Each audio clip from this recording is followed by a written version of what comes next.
A supermarket in Abuja, Nigeria, allegedly only exclusively permits individuals of Chinese descent to enter, and not the Nigerian nationals, according to reports from Nigeria's consumer protection watchdog. It has summoned the supermarket's owner, who has absconded at the time of this report, and whose whereabouts remains unknown. The Chinese Chamber of Commerce in Nigeria has denied the racism allegations. The supermarket is a tenant in a building run by the China General Chamber of Commerce, CGCC.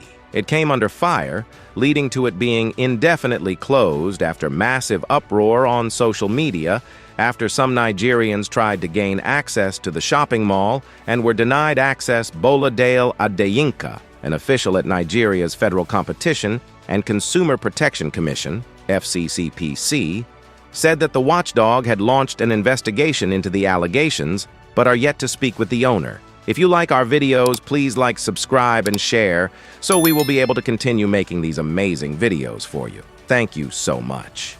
Let's get into the main story for today. Welcome to Chinese nationals in Nigeria went too far. During the initial phase of economic and business interactions between Africa and China, especially in the late 1990s with the onset of China's going out policy, the movement was predominantly in one direction.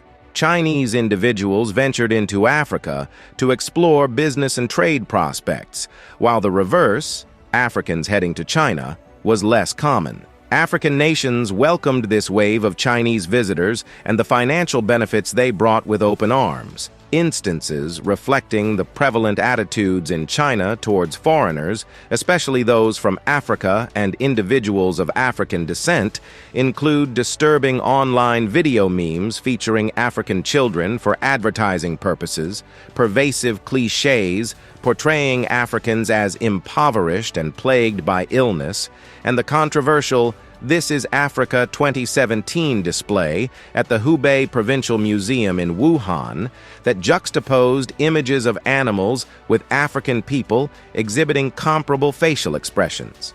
The first relates to the reaction of Weibo users, the Chinese version of Twitter, to a 2018 report by the UN's World Food Program about the global food security issue and a July 2019 article on the subject in the Chinese newspaper The People's Daily.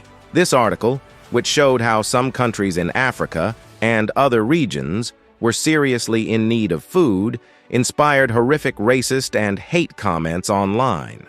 What was particularly alarming about this was not simply the similarity of the frequently repeated comments directed at a specific group of people, but more especially the widely used stereotypes of Africans as being lazy and stupid, that they deserve to suffer and do not deserve any sympathy or aid. The Guangzhou crackdown. In recent months, the Chinese government has launched a crackdown on African immigrants in Guangzhou, detaining hundreds and deporting many more. The authorities claim it's an effort to combat illegal immigration, but the African community sees it as a racist attack given the rise in uncontrolled racist behavior from Chinese nationals living in different parts of Africa. This is very ironic, considering the fact that Guangzhou is the commercial hub of the export business of China, which is mostly powered by these same Africans. The Guangzhou Trade Fair, which holds May of every year, is attended predominantly by Africans for the purchase of goods and machinery running into trillions of dollars in exports. And here we are having these Africans grossly mistreated in this same city. The police are targeting Africans, using excessive force and humiliation. It's a clear example of racial profiling and discrimination. The COVID-19 backlash. The COVID-19 pandemic sparked a rise in a wave of racism against Africans in China. They're being blamed for the spread of the virus and face violent attacks and discrimination. There were videos of Africans getting kicked out by their landlords for being carriers of the coronavirus. A student was assaulted by the police in a video that went viral at the time, and there was a massive outcry which led to the Nigerian ambassador to China seeking redress for the Nigerian national in diaspora the time. Till date, there was no clear response from China or its government on these issues. No apologies tendered, only denials. I was beaten by a group of Chinese men who accused me of carrying the virus. The police just watched and did nothing, said a student. The international response. The international community has taken notice of the crisis, with leaders and organizations condemning China's treatment of Africans. But will words be enough to spark real change? Diplomat is quoted to have said, "We urge China to take concrete steps to address the systemic racism and protect the rights of African immigrants. The world is watching. The racism against Africans in China is a stain on the country's reputation and a betrayal of its professed values of equality and justice." As the situation worsens, it's crucial for the international community to keep pressure on China to act. The future of China-Africa relations hangs in the balance. China. Combat anti-black racism on social media. Human Rights Watch released a statement today urging the Chinese government to address and condemn the rising anti-black racism prevalent on Chinese social media platforms. They emphasized the need for measures promoting tolerance and combating prejudice. Human Rights Watch highlighted that while Chinese social media platforms swiftly delete content critical of the government, they often fail to remove racist content that violates their own community standards on hate speech or could incite racial discrimination or violence. The organization's analysis revealed a disturbing trend of racist content targeting black people both within and outside China.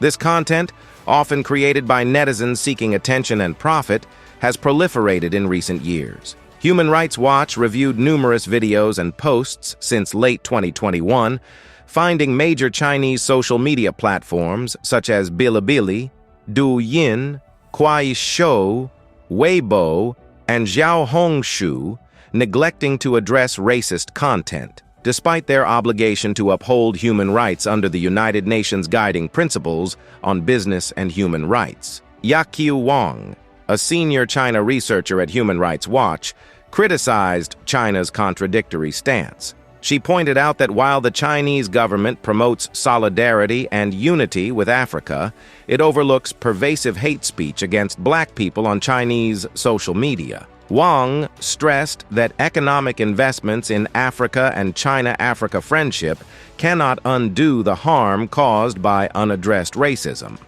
The review by Human Rights Watch uncovered offensive racial stereotypes, portraying Africans as impoverished and dependent, while depicting Chinese people, often social media influencers themselves, as wealthy saviors.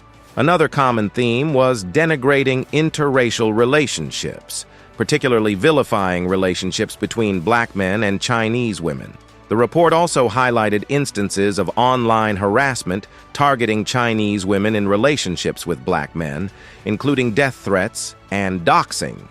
Moreover, many accounts impersonated black people, spreading false and hostile information.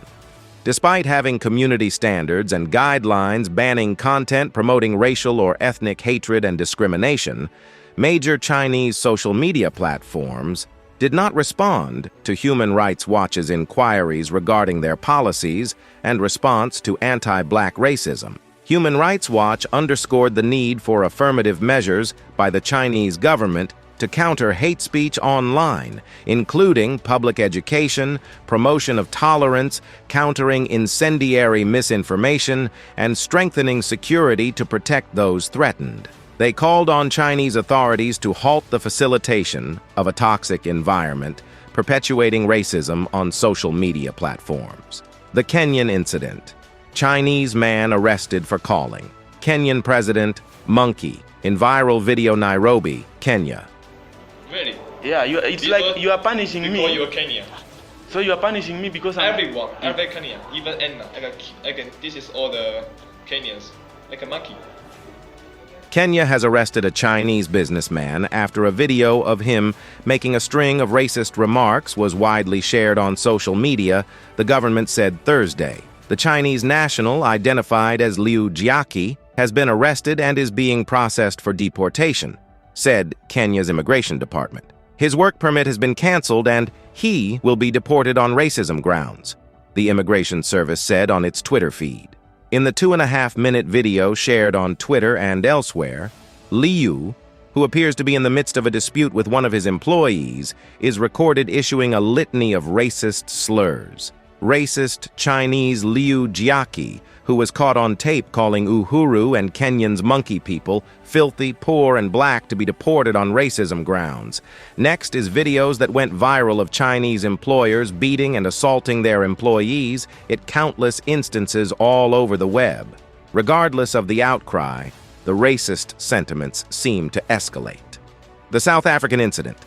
A South African kindergarten teacher was assaulted by her human resource manager, and she was being coerced to say she fell over a chair.